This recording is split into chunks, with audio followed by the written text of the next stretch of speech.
In the last few months, I have directed more people to a book by Patrick Lencioni. If you care at all about being a good manager or leader, or if you want to run a business, you better know who Patrick Lencioni is. Okay. He writes books, something like Death by Meetings.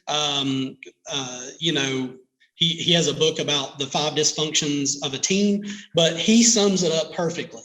And I'm reading his book through my leadership group. This book is given to us as like, hey, you definitely should dive into this book. And I'm about 80% through, and he breaks down 2 companies. And I've shared this and multiple times. I even shared it at a speaking event I did for Siemens back in August. And it is riveting. I think about my prior experience with other managers and business partners, and this is just riveting. And so here's what Patrick Lencioni says. He says there's 2 companies to compare, right? One's working and one's not working well, right? And the question is like we're digging, we're doing everything we can, we're killing ourselves, but we still can't figure out what's going on here. That's everyone's age-old issue. Like, I'm working harder, but I'm not seeing, the clouds go away and the finances go up and everybody being happy and all that. So Patrick Lencioni breaks down 2 groups. He says, the first one, they all share a common passion for what they do, and they're committed to abiding by the same set of values. They have a clear plan for success, and they know exactly how they differ from their competition. At any given moment, they can articulate their top collective priority, and they understand how every member of the team contributes to achieving that priority. Okay, good stuff, right? Sounds great. But the one that we've all operated in and we've all been a team member in is a second company. It's a company that's run by a group of well-intentioned executives. Ooh, that caught me when I first read that. Well-intentioned executives. It could be well-intentioned employees or managers. Yeah.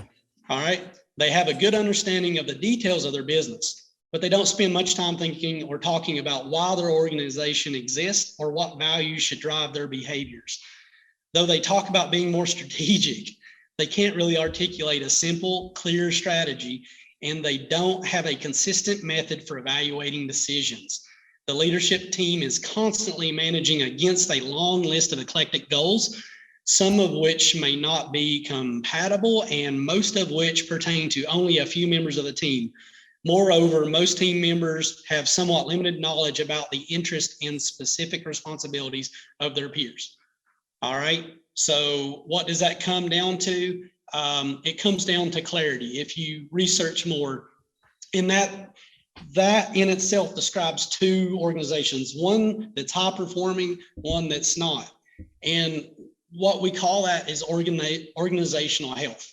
That can be in a company of 5,000. It can be in a company of 5. If you're not working on it from day one, you are going to have a tough road. You have to create clarity, you have to over communicate clarity, and then you have to reinforce it. It's very simple. These are basic things that we all know. And we sit in these meeting rooms, in these teams meetings, and we can't understand why we're not working less and seeing more benefit from it. And that's where my research, my involvement in leadership groups and constant study to be a better leader is paying off ultimately.